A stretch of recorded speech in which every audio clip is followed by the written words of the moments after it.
அரசு ஊழியர் சம்மேளன 50ஆம் ஆண்டு துவக்க விழாவையொட்டி ஊர்வலம் நடைபெற்றது. புதுச்சேரி அரசு ஊழியர் சங்கங்களின் சம்மேளனத்தின் 50ஆம் ஆண்டு துவக்க விழாவையொட்டி பல்வேறு நிகழ்ச்சிகள் நடத்தப்பட்டன.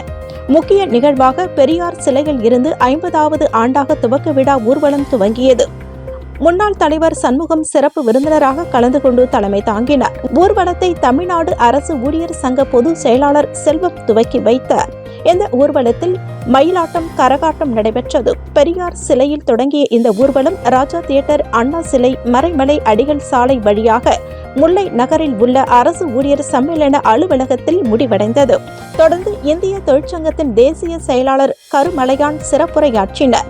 இதனையடுத்து முல்லை நகரில் உள்ள அரசு ஊழியர் அலுவலகத்தில் 50வது ஆண்டு தொடக்க விழா கருத்தரங்கம் நடைபெற்றது. இதில் சங்க நிர்வாகிகள், உறுப்பினர்கள் திரளாக கலந்து கொண்டனர்.